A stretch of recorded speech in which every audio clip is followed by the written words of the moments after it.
अस्सलामुअलैकुम नाज़रीन कराम, नई वीडियो में आपको खुश आमदीद कहते हैं। जितना कम बोला जाए उतना ही अच्छा होता है, लेकिन हो ये रहा है कि फील्ड मार्शल के तर्जुमान डीजी ISPR ने एक प्रेस कॉन्फ्रेंस की और फिर उन्होंने रंग में भंग डाल दी।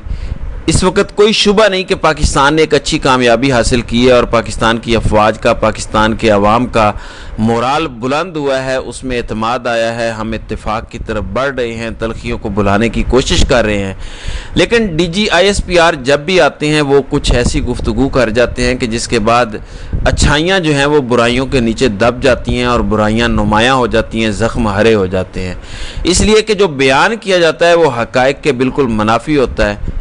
उन्होंने दो चार ऐसी बातें की हैं जिसकी वजह से बहुत ज़्यादा तनकीद हो रही है, जिसकी वजह से बाकी जो उनके हक़ाइक़ थे वो भी सारे मलिया मेट हो गए, जो उन्होंने गलत बयानात दिए। कल उन्होंने कहा कि भारतीय मीडिया स्टेट कंट्रोल्ड है, वहाँ आज़ाद मीडिया का कोई वजूद नहीं। किसने कहाँ बैठना है, किसने क्या बोलना है, कब बोलना है, सब कुछ तयशुदा होता है। पाकिस्तान में मीडिया की आज़ादी पर सवाल उठाने वालों को अब अंदाज़ा हो जाना चाहिए कि पाकिस्तान का मीडिया कितना आज़ाद है। यहाँ मीडिया को मुकम्मल आज़ादी हासिल है, डीजी ISPR।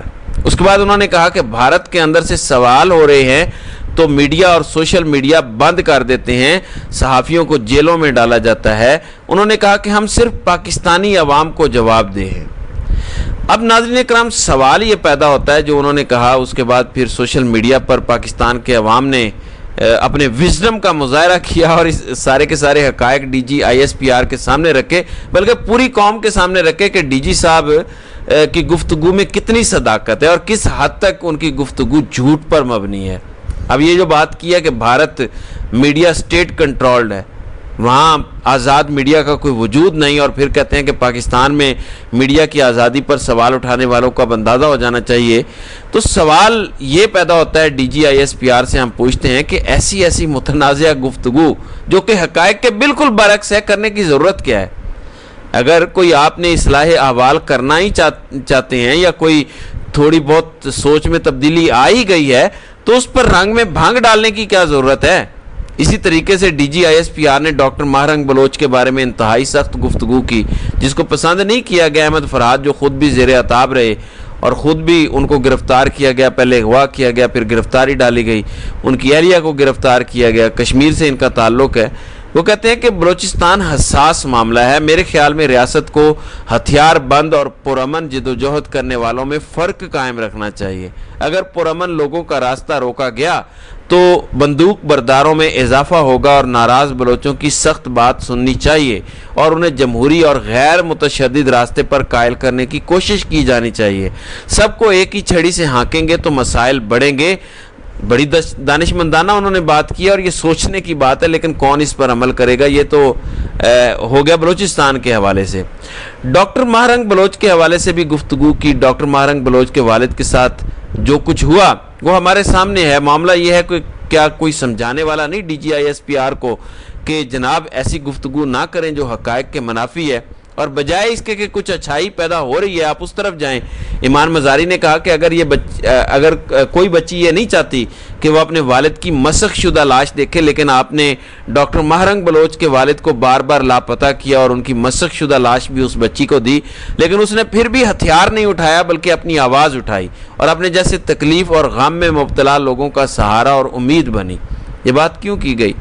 ईमान, ज़ैनब मज़ारी और दीगर लोग ये बात क्यों कर रहे हैं? क्योंकि जो डीजी ISPR ने कहा है कि माहरंग बलोच का मसख शुदा शैतानी चेहरा सामने लाएंगे, ये दहशत गर्दों की प्रॉक्सी है, तो ऐसी गुफ्तगू करने के बाद फिर जाहिर है उसका रद्द अमल भी ऐसा ही आना था, फिर उस पर जवाब भी दिया गया।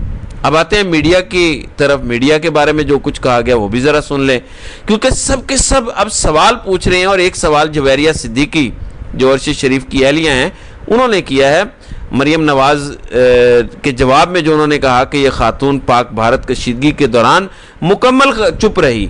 इनको दिए गए सूबे पर हिंदुस्तान की मोदी सरकार ने हमला किया, ये मंजर आम पर नहीं आई और ना ही गरजी और बरसी।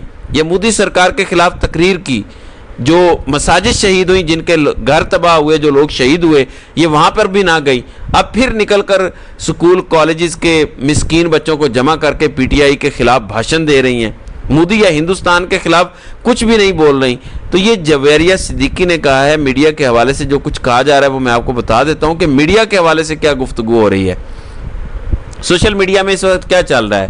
ایاز امیر سینئر صحافی، ان کو سب سے پہلے تشدد کا نشانہ بنایا گیا، ان کی تصویر شیئر کی گئی ہے. عمران ریاض ہتھکڑیوں میں ہیں، انہیں دکھایا گیا ہے. اسد طور کو دکھایا جا رہا ہے، سمیع ابراہیم کو دکھایا جا رہا ہے، جو یہ ساری رجیم کے فسائیت کا شکار ہوئے. ان سب کی تصاویر لگا کے دکھایا جا رہا ہے کہ یہ ہے ان کے دور کے میڈیا کی حالت، جس میں ارشد شریف شہید کے ساتھ کیا کیا گیا. عمران ریاض، ڈاکٹر معید پیرزادہ، آفتاب اقبال، اوریہ مقبول جان، ہارون رشید، صابر شاکر، عارف امیر بھٹی، سمیع ابراہیم، بیرسٹر احتشام، وجاہت سعید خان، شاہد اسلم، بیرسٹر سعد رسول، جمیل فاروقی، زبیر علی خان، سمینہ پاشا، صدیق جان، اسامہ غازی، شاکر اوان، مغیث علی خرم، آغا سرور، اسماعیل قاسم، ہرمیت سنگھ، نجم الحسن باجوہ، مظہر برلاس، کاشف عباسی، پارس جہاں زیب اور خالد جمیل، حبیب اکرم، اکبر باجوہ، مغیث علی اور آغا سرور، ان سب کی تصاویر دکھائی جا رہی ہیں سوشل میڈیا پر، اور بتایا جا رہا ہے کہ یہ لوگ آپ کی فسطائیت کا شکار ہوئے ہیں. سب کو بتایا جا رہا ہے کہ یہ ہے صورتحال، یہ ہے پاکستان میں میڈیا کی حالت زار. تو میرا خیال ہے کہ انسان کو سوچ سمجھ کر بات کرنی چاہیے جو کہ درست ہو. اب آپ خود بار بار اگر کسی کو تنگ کریں گے، کچھ ایسے بیانات دیں گے کہ جس کے بعد متاثرین جن کے خلاف بے شمار مقدمات، سینکڑوں مقدمات صحافیوں پہ مجموعی طور پر ان گزشتہ تین سالہ فسطائیت کے دور میں ہوئے ہیں. اوریہ مقبول جان کی اہلیہ اور ان کے بچوں کے اکاؤنٹس منجمد ہونے کے بعد اوریہ مقبول جان کی بیوہ بہن کا پینشن اکاؤنٹ اور بھائیوں کے اکاؤنٹس بھی منجمد کیے گئے ہیں. تو یہ انتقام لیا جا رہا ہے. کس لیے لیا جا رہا ہے؟ صرف اس وجہ سے کہ یہ لوگ رجیم چینج آپریشن اور اس کے بعد ہونے والے ظلم و ستم کے بارے میں آواز اٹھاتے ہیں، آئین کی بات کرتے ہیں، قانون کی بات کرتے ہیں، جمہوریت کی بات کرتے ہیں. پھر امیر عباس نے بڑی اچھی گفتگو کی. انہوں نے کہا کہ کم از کم یہ تانا تو ہمیں زیب نہیں دیتا کہ ہم بھارت کو بتائیں کہ آپ کا میڈیا آزاد نہیں ہے.